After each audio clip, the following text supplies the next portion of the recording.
alentours de midi. Simultanément, nous avons appris qu'il y avait un mouvement des forces de police autour des cars de Saulnier-du-Val, et j'ai reçu un appel téléphonique de Pierre Borry, le président de la FFD, qui m'annonçait que le coureur Rico de l'équipe Saulnier-du-Val était positif à l'EPO et que la notification correspondant à cette infraction lui était signifiée. Les policiers ont attendu que cette notification puisse soit le règlement remis en main propre. Ensuite, il a été emmené par les policiers à Mirepoix pour être entendu. L'équipe Saulnier-du-Val, avec laquelle nous nous sommes entretenus à ce moment-là, après ces conversations, a pris la décision de se retirer de la course, de retirer tous ces coureurs de la course qui sont partis aujourd'hui, sans les coureurs de Saulnier-du-Val. Il ne faut pas se tromper le débat.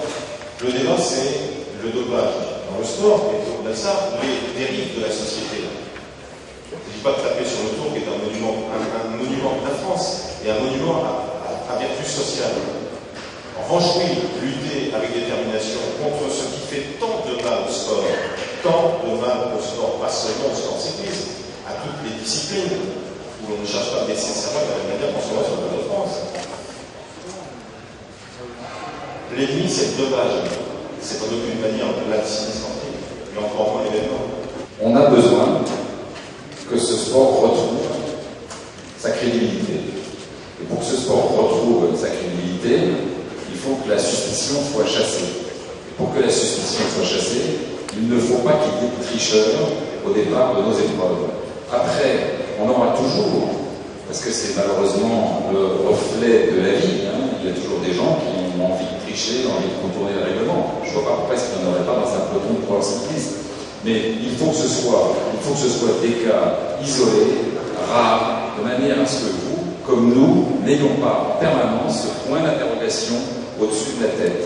Et pour ça, effectivement, ça passe par l'éradication, en tout cas, de tous les tricheurs qui aujourd'hui, cette année, se sont encore présentés au départ. J'ai été très frappé par le speech de Christian à Brest, qu'il a évoqué tout à l'heure. J'ai été très frappé parce que je pensais que ce speech remarquable, car c'est un remarquable orateur, aurait touché ceux qui sont propres, qui font bien leur métier, et je pensais que ce speech aurait terrorisé ceux qui trichent encore. Eh bien non. Ils n'ont pas compris que l'Agence française de lutte contre le dopage était une agence indépendante. Ils n'ont pas compris que les moyens dont nous sommes dotés pour lutter contre le dopage étaient à la hauteur de notre détermination. Donc oui, nous sommes en train de gagner parce que nous sommes en train de mettre ces gens dehors. J'entends souvent parler de Tour de France propre. C'est quoi un Tour de France propre? C'est un Tour de France où les gens savent, ils sont partis.